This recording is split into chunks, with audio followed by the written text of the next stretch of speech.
तो हाजिर हूँ मैं लेकर माई classmate from far far away का 17th एपिसोड। लेकिन अगर आपने इससे पहले के एपिसोड्स नहीं देखे हैं तो आई सजेस्ट पहले आप उन्हें देख लें, लिंक आपको डिस्क्रिप्शन में मिल जाएगा। और अगर अभी तक आपने मेरे चैनल को सब्सक्राइब नहीं किया है तो चैनल को सब्सक्राइब कर दो, बेल आइकन प्रेस कर दो, जिससे आने वाली वीडियोस की नोटिफिकेशन आपको मिल जाए।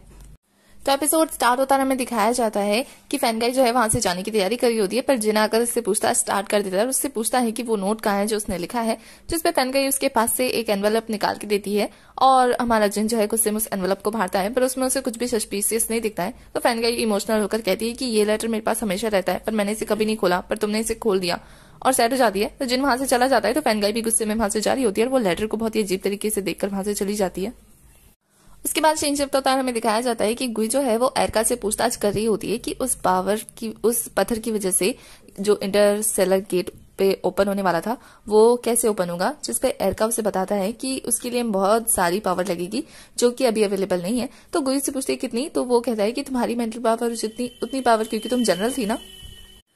तो गुई ये सुन के स्माइल करती है और कहती है कि क्या मैं अपनी पावर दे दूं। तो एरका उसे बताता है कि वो सिर्फ एक छोटा सा पीस है जिसपे अगर तुम अपनी पावर दे भी दोगी तो वो वेस्ट हो जाएगा, कोई फायदा नहीं है। तो गुई कहती है क्या ऐसे पत्थर और भी हैं। तो वो कहता है कि हाँ मुझे नहीं पता, बट इन लोगों को कहाँ से मिला वो पत्थर ये भी उसे नहीं पता, और उन्हें शायद इस पत्थर का कुछ भी वैल्यू नहीं पता है, इसलिए उन्होंने अभी तक उस पर कोई काम नहीं किया है। जिसपे गुई कहती है कि मुझे उस पत्थर को दोबारा देखना है, और ये जानने के बाद तो एरका की हालत खराब हो जाती है। फिर नेक्स्ट सीन में दिखाया जाता है कि फैनगाई जो है वो एक एनवेलप लेकर उसे पोस्ट कर देती है, क्योंकि उसने जिनको बेवकूफ बनाया था यालन की चिट्ठी से, और ये वाला एनवेलप उसके पास पहले से ही था जो कि उसने अब पोस्ट कर दिया है। और उसके पास अभी यालन वाला लेटर भी होता है जिसे खोलकर वो पढ़ने लगती है बहुत सालों बाद, और फाइनली उसे पता लग जाता है कि इस लेटर में क्या लिखा है। उस लेटर में यालन ने लिखा था कि हम लोग बहुत पक्के फ्रेंड हैं, आई होप जब तुम वापस आओगी तो हम फिर से नॉर्मल की तरह रहने लगेंगे, फिर से बातें करने लगेंगे, फिर से दोस्त बन जाएंगे। उसके बाद नेक्स्ट सीन में दिखाया जाता है कि हमारी गुई जो है वो जिन के पास जाकर उसके लैब में काम मांग रही होती है। तो जिन उससे कहता है पर तुम्हारी पढ़ाई तो किसी और चीज की है, जिसपे गुई कहती है कि उसकी पढ़ाई बहुत ज्यादा बोरिंग है, वो कुछ इंटरेस्टिंग करना चाहती है। और जिनको तो पता है कि गुई बहुत ज्यादा इंटेलिजेंट है, तो वो कहता है कि वो कुछ दिनों बाद सोचकर उसे बताएगा। और नेक्स्ट सीन में जिन जो है ये सारी बातें यालन के डैड को बता चुका होता है। तो यालन के डैड कहते हैं कि वो लड़की बहुत ज्यादा इंटेलिजेंट है, तो मुझे फर्क नहीं पड़ता कि उसका एम क्या है, मोटिव क्या है, बट जब तक वो लड़की इंटेलिजेंट है और जब तक हम उससे अपना काम निकलवा सकते हैं तब तक हमें उसे अपने पास रखना होगा, चाहे कोई भी कीमत क्यों ना देनी पड़े, और उस पर नजर बना के रखना, जिसपे जिन मान जाता है। उसके बाद नेक्स्ट सीन में दिखाया जाता है कि गुई यूचन के पास आती है और उससे पूछती है कि कोई किसी लड़के का अगर मूड खराब हो तो उसके मूड को ठीक करने के लिए क्या करना चाहिए। तो यूचन कहता है उसे एक लड़की ला के दे दो। तो गुई कहती है उसके पास ऑलरेडी है, अब आगे बको। तो वो कहता है तो उसे हॉटपॉट के लिए ले जाओ, क्योंकि इस दुनिया में ऐसी कोई भी प्रॉब्लम नहीं है जो हॉटपॉट से सॉल्व ना हो। जिसपे गुई समझ आती है, और यहाँ दिखाया जाता है कि यूचन जो है वो अपने स्कॉलरशिप के मनी का बहाना करके यालन को लेकर आ गया होता है हॉटपॉट के लिए। तो ये हालन जो है वहां पे एक और टेबल नोटिस करता है, वो कहता है कि तीसरा टेबल किसके लिए, जिसपे यूचन कहता है कि गुड क्वेश्चन, अभी तुम्हारे लिए ना एक सरप्राइज है। और फिर वो अपने फोन में म्यूजिक ऑन करता है और उधर से हमारी गुई जो है वो मटकती हुई आती है और बहुत ही फनी सा डांस करती है, जिसको देखकर ये हालन का मूड बिल्कुल फ्रेश हो जाता है और यूचन भी बहुत मजे ले रहा होता है, और वो सभी के सभी वो हॉटपॉट बहुत अच्छे से एंजॉय करते हैं। उसके बाद दिखाया जाता है कि नेक्स्ट सीन में ये हालन गुई के साथ जा रहा होता है और वो गुई को सॉरी बोलता है, क्योंकि यूचन और उसने बहुत ज्यादा मदद की थी उसका मूड ठीक करने की, बट अभी भी उसका मूड अपसेट है। जिसपे गुई कहती है कि वो बस उसका कर्जा चुका रही है, क्योंकि पास में उसने भी तो उसकी बहुत मदद की थी, वो भी तो उसे चेयर अप करता था। तो उसकी ऐसी बातें सुन के ये हालन कहता है कि वो उसके साथ है, यही चीज उसे बहुत ज्यादा खुश कर देती है, और गुई भी सेम ही चीज कहती है। तो ये हालन उसका हाथ पकड़ के कहता है कि मुझे पता है कि तुम डांस में इतना ज्यादा खो गई थी कि तुमने अच्छे से खाना नहीं खाया, चलो मैं तुम्हें कुछ फैंसी सा खिला के लाता हूँ। और फिर वो उसे अपने साथ अपने घर ले जाता है और उसे 2 बाउल नूडल लाकर देता है। तो गुई कहती है तो ये तुम्हारा वो फैंसी सा खाना है। तभी वहां ये हालन के डैड आ जाते हैं और वो ये हालन को टॉन्ट कसते हुए कहते हैं तो तुम्हारे पास एक दोस्त भी है, जिसपे गुई ने अपना इंट्रोडक्शन देती है। और गुई का नाम सुनकर जो ये हालन के डैड है वो शॉक हो जाते हैं, क्योंकि ये वही लड़की होती है जिसके बारे में जिन्हें उन्हें इन्फॉर्मेशन दी थी और वो अब उनके सामने है। तो वो उससे आगे कुछ सवाल कर ही पाते कि ये हालन गुस्से में गुई का हाथ पकड़ के उसे वहां से ले जाता है, और उसके डैड को सोचते हुए ये सारी खबर जिन को देते हैं, और जिन जो है बहुत ज्यादा शॉक हो जाता है। वो कहता है कि वो पक्का किसी इंटरेस्टिंग प्लान के साथ आई है और आपके घर तक पहुंच गई, मतलब वो पक्का कोई जासूसी कर रही है, और वो ये हालन के क्लोज भी इसी वजह से जा रही है। जिसपे उसके डैड कहते हैं कि मुझे ऐसा नहीं लगा, उसका अपीयरेंस तो बिल्कुल नॉर्मल था, बट जब तक उसका असली एम नहीं पता लग जाता तब तक हमें देखना चाहिए कि आखिर वो क्या करना चाहती है और कब तक अपनी मुसीबतों से बचती है। दूसरी तरफ दिखाया जाता है कि यूचन जो है बहुत सारे खुले सिक्के लेकर पहुंच जाता है हमारी ईरा के पास उसके कैफे में और कहता है कि मुझे कुछ खरीदना है। ईरा जो है वो सिक्के देकर कहती है कि हम कॉइन्स नहीं लेते। तो वो कहता है कि क्या मुझे तुम्हारे बॉस से बात करनी चाहिए कि तुम अपना काम अच्छे से नहीं करी हो। तो वो फिर मान जाती है कॉइन्स गिनने के लिए और बहुत ही गुस्से में कॉइन्स गिन रही होती है। मतलब उसका तो मन कर रहा होता है कि यूचन का सर ही फोड़ दे और यूचन उसके मजे ले रहा होता है। दूसरी तरफ हमें जिंगजिंग को दिखाया जाता है जो कि वापस आ रही होती है और गुई ने उसके पास किसी को भेजा होता है उसे लेने के लिए। तो जब जिंगजिंग जो है वहां पे अपना कटआउट देखती है वो बहुत ज्यादा खुश हो जाती है और उसके सामने ही वहां पे एरका होता है जो कि फ्लावर बुके लेकर उसके लिए खड़ा होता है। तो हमारी जो जिंगजिंग है वो बिल्कुल इम्प्रेस हो गई होती है उससे और यहाँ एरका भी उसको देखकर बिल्कुल फ्लैट हो गया होता है उसके ऊपर। और जिंगजिंग जब उससे पूछती है ना कि उससे ये कटआउट कहाँ से मिला तो वो कहता है कि उसके लिए इजी है ये सारी चीजें अवेलेबल करना। तो जब वो कार में बैठती है ना तो वो कहती है ना कि उसको वो कटआउट चाहिए तो वो उसे कहता है कि वो उसके घर भिजवा देगा बिल्कुल सेफली। तो इससे तो जिंगजिंग मतलब बहुत ज्यादा इम्प्रेस हो जाती है उसके ऐसे बहुत ही जेंटल बिहेवियर से। और फिर रास्ते में दोनों जाते हुए बहुत ज्यादा बातें करते हैं जिससे हमारी जो जिंगजिंग है वो उसके फनी नेचर को भी देख पाती है और उसको बहुत ज्यादा इम्प्रेसिव लगता है वो बंदा। तभी हमारी जिंगजिंग के ना पेट में दर्द उठता है तो एरका ना साइड में गाड़ी लगाकर उसके पास जाता है और उससे उसका हाथ मांगता है। तो जिंगजिंग उसे अपना हाथ देती है तो वो उसे बताता है कि उंगलियों के पास ना एक ऐसा नर्व होता है जिसको दबाने से मतलब जिसका कनेक्शन जो है वो स्टमक से होता है। तो वो कहता है कि उसके पास एक ट्रिक है बट अगर वो उस दर्द को झेल सकती है तभी वो करेगा। तो वो कहती है हाँ। तो वो उसकी उस पॉइंट को दबाता है प्रेस करता है जिससे उसके हाथ में बहुत ज्यादा पेन होता है और वो कहती है कि उसका तो ऐसा लग रहा है हाथ ही टूट गया। जब एरका उससे पूछता है कि क्या उसका पेट ठीक हो गया तो वो कहती है हाँ उसका पेट तो बिल्कुल ठीक हो गया बिल्कुल मैजिकल। तो जिंगजिंग उससे इतना ज्यादा इंप्रेस हो गई होती है कि उससे पूछती है कि क्या उसके पास कोई बॉयफ्रेंड है। तो वो कहता है कि वो गे थोड़ी है जो उसके पास बॉयफ्रेंड होगा। तो जिंगजिंग कहती है कि वो नर्वस हो गई थी वो पूछना चाहती है कि क्या एरका के पास कोई गर्लफ्रेंड है। तो एरका कहता है क्यों अगर नहीं होगी तो क्या तुम बनना चाहती हो। तो जिसपे हमारी जिंगजिंग जो है वो हाँ कहती है और एरका शॉक। और नेक्स्ट सीन में वो लोग गुई के सामने लवी डबी कपल बन के पहुंच जाते हैं। हमारी गुई कहती है आधा दिन भी नहीं हुआ और दोनों के दोनों कपल बन गए। जिस पे एरका कहता है कि वो दोनों तो किस्मत से मिले। जिसपे गुई कहती है शट अप हाथ छोड़ो और जाओ यहाँ से। और बेचारा डर के मारे वहां से चलता बनता है फिर जाते जाते किसी पास कर जाता है हमारी जिंगजिंग को। तो जिंगजिंग कहती है कि तुमने उसे डांटा क्यों क्या तुम प्यार की दुश्मन बनना चाहती हो। तो गुई कहती है कि तुम उसके साथ नहीं रह सकती। तो वो कहती है क्यों। तो गुई इसका जवाब नहीं दे पाती है। दूसरे सीन में दिखाया जाता है कि ईरा ने वो कॉइन्स गिन के रख दिए होते हैं बेचारी और यहाँ हमारा जो यूजन है वो बिल्कुल आराम से सो रहा होता है और ईरा उसे जगाती है। तो वो कहता है कि तुमने कितना टाइम लगा दिया ना कॉइन्स गिनने में रात हो गई। अब मैं ना एक काम करो तुम ये सारे कॉइन्स रखो मुझे नहीं चाहिए मैं घर जा रहा हूँ। तो हमारी ईरा कहती है कि इधर आओ पहले तो मैं तुम्हें सबक सिखा दूं। ये कॉइन्स जो तुमने गिनवाए ना इसके बदले तुम्हें अब काम करना पड़ेगा। तो वो कहता है कि तुम क्या करवाना चाहती हो और वो जोर जोर से पूछ रहा होता है कि तुम क्या चाहती हो क्या चाहती हो। और नेक्स्ट सीन में दिखाया जाता है कि ईरा आराम से बैठी होती है टेबल पे और यहाँ यूजन झाड़ू लगा रहा होता है पोछा लगा रहा होता है क्योंकि अब उससे ये करवा रही होती है। बेचारी उसे और ज्यादा काम बोलकर टेंशन मारती हुई वहां से चली जाती है और यहाँ यूजन बेचारा पोछा फेंक कर घर जाने की तैयारी करने लगता है। नेक्स्ट सीन में दिखाया जाता है कि ये हालन बास्केटबॉल खेल के थक गया होता है और वो आकर पानी पीने लगता है। तभी उसे फैनगाई दिखती है तो वो फैनगाई को देखकर शौक होकर कहता है कि तुम यहाँ। तो फैनगाई कहती है कि तुम तो बास्केटबॉल खेलने के बाद हमेशा मुझे देखते थे ना तो क्या तुम्हें अब आदत नहीं रही। वैसे मैं सच में चाहती हूँ कि वो स्कूल के दिन वापस आ जाए। जिसपे ये हालन कहता है कि वो नहीं चाहता कि वो दिन वापस आए। सिर्फ फैनगाई उसे प्यार से पूछती है कि ये हालन क्या हम फिर से फ्रेंड नहीं बन सकते। तो ये हालन कहता है कि वो गुई को लाइक करता है और वो गुई के अलावा किसी और का दोस्त नहीं बन के रहना चाहता। वो अपनी लाइफ में किसी और लड़की को नहीं आने देना चाहता। जिस पे फैनगाई कहती है तो फिर तो मुझे तुम्हारी लाइफ का रूल तोड़ना पड़ेगा और तुम्हारा एक और फीमेल फ्रेंड बनना ही पड़ेगा। जिस पे ये हालन उसकी बातों को इग्नोर करके वापस गेम खेलने चला जाता है जिस बात से फैनगाई को थोड़ा बुरा लगता है बट वो फिर खुद को कंट्रोल कर लेती है। और यहाँ दूसरे सीन में गुई जो है उसे ईरा के बारे में सब पता लग जाता है कि वो किसी मिशन के तहत यहाँ कैफे में काम कर रही है। तो वो उसे उस मिशन से रिलेटेड हेल्प करने के लिए बोलती है।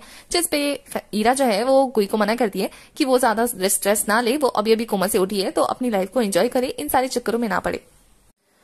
दूसरे सीन में दिखाया जाता है कि एरका जो है वो जिंगजिंग को अपने अपार्टमेंट में लेकर आया होता है और वो उसे बता रहा होता है कि उसका घर बहुत ज्यादा सुंदर है। पर वो जैसे ही देखता है ना तो उसका सारा सामान उसके अपार्टमेंट के बाहर होता है क्योंकि उसके लैंडलॉर्ड ने उसे बाहर निकाल दिया होता है क्योंकि उसने अभी तक पैसे नहीं दिए होते। जैसे वो बहुत ज्यादा जोर जोर से रोने लगता है पैनिक करने लगता है। तो जिंगजिंग कहती है तुम्हारी हरकत ना बिल्कुल गुई जैसी लग रही है। तो वो कहता है कि तुम मेरी टेंशन मत बढ़ाओ मुझसे अगर कोई हेल्प करना चाहती हो तो हेल्प करो। तो वो कहती है हाँ मैं तुम्हारी हेल्प कर सकती हूँ। उसके बाद नेक्स्ट सीन में दिखाया जाता है कि जिंगजिंग एरका को अपने घर लेकर आ गई होती है और एरका जिंगजिंग के घर को देखकर बहुत ज्यादा खुश होता है। वो कहता है कि यहाँ घर कैसे तुम तो यहाँ नहीं रहती हो ना। जिसपे जिंगजिंग कहती है कि ये घर अब उसके नाम पे है क्योंकि उसके मॉम डैड ने उसे ग्रेजुएशन के तौर पे ये प्रेजेंट में दिया है और अब वो ये लोग यहाँ नहीं रहते हैं अब वो कहीं और रहते हैं शिफ्ट हो गए हैं तो इसलिए ये घर अब जिंगजिंग का हुआ परमानेंट तरीके से। जिसपे एरका कहता है कि अब वो भी उसकी फैमिली का मेंबर बनने जा रहा है उसके घर का एक और बच्चा। जिसपे जिंगजिंग कहती है एक और बच्चा मतलब तुम भाई बनने वाले हो। तो कहता है नहीं सन इन लॉ। और उसकी ऐसी बातें सुनकर तो जिंगजिंग भी बिल्कुल शौक रह जाती है। उसके बाद सीन शिफ्ट होता है, हमें पार्टी का सीन दिखाया जाता है जहाँ पे हमारा और यहाँ पे डिंगनैन जो है वो एप्पल पेन वाला गाना गाते हुए एंजॉय कर रहा होता है। वैसे अगर आपने कभी एप्पल पेन वाला गाना सुना है ना तो कमेंट करके बताना, और अगर नहीं सुना है ना तो एक बार जरूर सुन के आना।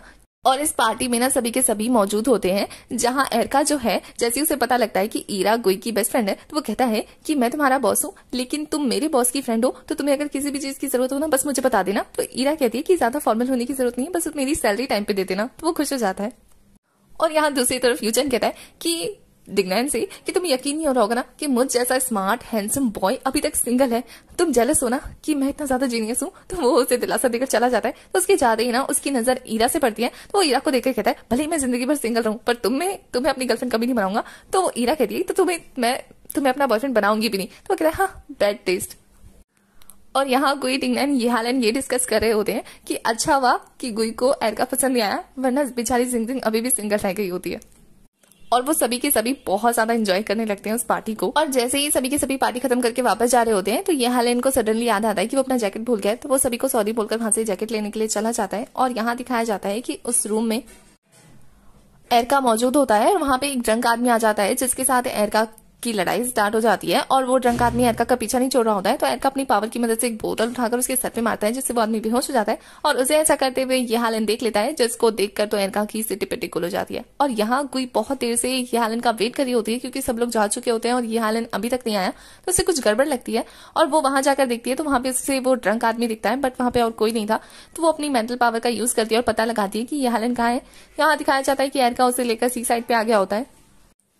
और एरिका बड़े प्यार से हालन को कहता है कि भाई तुझे नहीं देखना चाहिए था जो तूने देख लिया है, अब मुझे ना चाहते हुए भी करना पड़ेगा। और वो जैसे ही उस पर अपनी पावर यूज करने वाला होता है ना कि तभी गुइस का हाथ रोक लेती है और कहती है कि तुम क्या कर रहे हो उसके साथ, अगर कुछ भी किया ना तो मैं तुम्हें मार डालूंगी। जिसपे एरिका बहुत ही रिक्वेस्ट करते हुए कहता है कि दी मैं उसे कुछ नहीं करा, मैं बस उसकी याददाश्त मिटा रहा हूँ क्योंकि उसने मुझे मैजिक यूज करते हुए देख लिया, तो प्लीज हेल्प मी और इसकी याददाश्त मिटाओ प्लीज।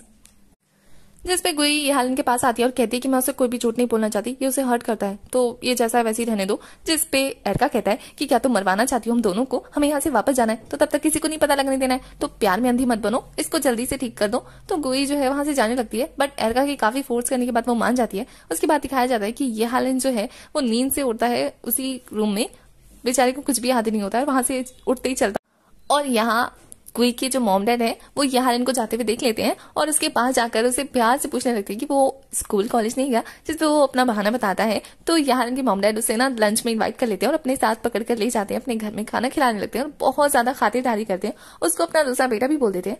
तभी गुई के डैड को एक कॉल आती है जिसमें उन्हें ईमेल सेंड करना था, तो वो ये हालन से हेल्प मांगते हैं। तो नेक्स्ट सीन में दिखाया जाता है कि ये हालन गुई के लैपटॉप से वो ईमेल सेंड करने की कोशिश कर रहा होता है। तो उसके डैड वहां से फ्रूट लेने चले जाते हैं और ये हालन बहुत सारे फोल्डर में एक फाइल ढूंढता है जिसमें गुई ने उसके मॉम के बारे में सारी जो सच्चाई थी वो बता दी होती है। और वो वीडियो देखने के बाद ये हालन बहुत ज्यादा शॉक होता है। और जब गुई के डैड वापस आते हैं तो उसे वहां ये हालन नहीं दिखता है। तो यह हालन यहाँ से निकलकर ना किसी पर्सन को ट्रैक करने के बारे में बोल रहा होता है। और फिर नेक्स्ट सीन में दिखाया जाता है कि वो अपनी मॉम से मिलने गया होता है और उन्हें वो पैसे ऑफर करता है और कहता है कि मुझे सब पता लगा है कि आप पैसों की वजह से मेरे पास वापस आई थी, है ना। तो उसकी मॉम जो है उसे सब कुछ एक्सप्लेन करने की कोशिश करी होती है, पर यहाँ ये हाल इतना ज्यादा गुस्से में होता है कि वो अपनी मॉम को बहुत ज्यादा इमोशनल होकर कहता है कि वो उनसे अब कोई रिश्ता नहीं रखेगा और वो उनसे अपना सारे रिश्ते नाते। उसके बाद दिखाया जाता है कि जब ये हालन अपने घर लौटता है तो उसके डैड उससे सवाल पूछने लगते हैं कि वो अपनी मॉम से मिलने क्यों गया था, क्या उसको शांति मिल गई। तो ये हालन को पता लग जाता है कि उसके डैड उसकी जासूसी करवा रहे थे, तो वो इस बात पे उनसे गुस्सा होता है।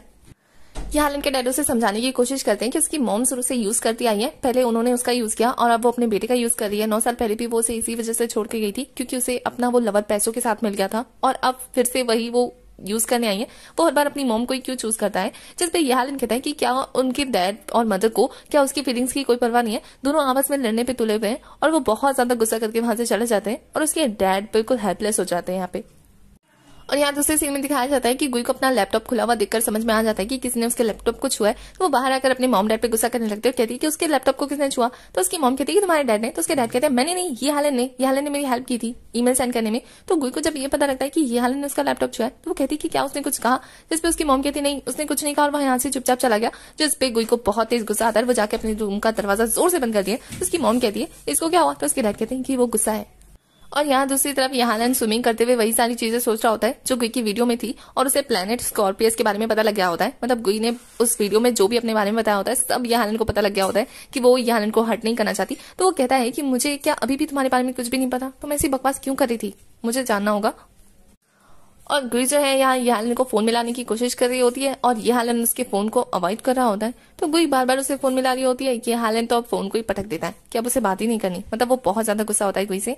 और यहाँ दिखाया जाता है कि दोनों को ही रात को नींद नहीं आ रही होती, दोनों के दोनों ही बेचैन होते हैं, कुछ सोच रहे होते हैं। और इसके साथ हमारा एपिसोड यहीं खत्म हो जाता है। तो एपिसोड 17 की एक्सप्लेनेशन होती है खत्म। आगे की कहानी के लिए आपको नेक्स्ट एपिसोड तक वेट करना है। तब तक के लिए बाय। और अगर चैनल को सब्सक्राइब नहीं किया है तो चैनल को सब्सक्राइब कर दो, बेल आइकन प्रेस कर दो, जिससे आने वाली वीडियोस की नोटिफिकेशन आपको मिल जाए।